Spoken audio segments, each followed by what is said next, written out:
হঠাৎ করে দেখি কবরে বিকট আওয়াজ, কবরের মধ্যে ধোঁয়া। এবার নজর করে দেখে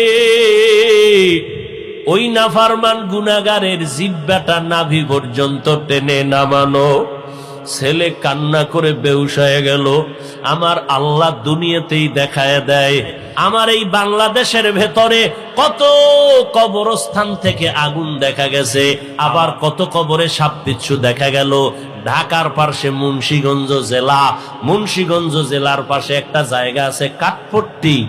ওই কাঠপট্টিতে এক কোটিপতি ছিল, কাঠের ব্যবসা করত। ওই ব্যবসায়ী দুনিয়ার এমন কোনো অন্যায় নাই, অপরাধ নাই, করে নাই। মসজিদের জন্য টাকা চাইলে গালাগালি করত, যাত্রা প্যান্ডেল করতে গেলে টাকা ঢাইলা দিয়া দিত।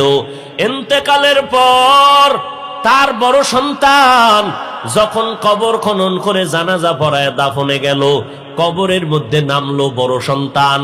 বাবার পার্শ্বে নাইমা মাথার কিনারায় নেমে মাথার কাফনের মুষ্টি খুলিয়া এবার দাফন করে চলে গেল অফিসে। কান্না জড়িত কণ্ঠে বসে আছে চুপচাপ। হঠাৎ করে তার পকেটে ছিল টাকার বড় একটা বান্ডিল, খরচাদি দিবে কর্মচারীদেরকে। হঠাৎ তাকায় দেখে পকেটের মধ্যে টাকা দেখা যায় না। কোথায় গেল টাকা? সন্দেহ 100। আমি যে কবরে নামছি ওই জায়গা আমার 1000 টাকার বান্ডিল পড়ে আছে। কবর থেকে টাকা উঠান দরকার, এই টাকা নষ্ট করে লাভ নাই। লোভ কারে কয়? কয় যে যত টাকাওয়ালা তার লোভ তত বড়, যে যত টাকাওয়ালা তার অভাব তত বড়। বুঝেননি? কিচ্ছু বুঝেন না, না দুনিয়া বুঝেন না আখিরাত বুঝেন। এবার লোকজন নিয়ে গেল কবর খনন করিয়া টাকাটা উড়াইতে। কবর এক পার্শ্ব থেকে যখন মাটি সরাইয়া হালকা একটু ফাঁকা করলো, হঠাৎ করে দেখে কবরে বিকট আওয়াজ, কবরের মধ্যে ধোঁয়া।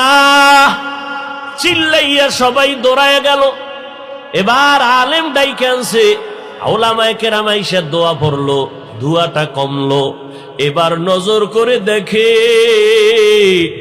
ওই নাফরমান গুনাহগারের জিহ্বাটা নাভি পর্যন্ত টেনে নামানো। ছেলে কান্না করে বেহুশ হয়ে গেল। আমার আল্লাহ দুনিয়াতেই দেখায় দেয়। 2013 সালে আমি হজে গেছি, তার আগের সাল কত?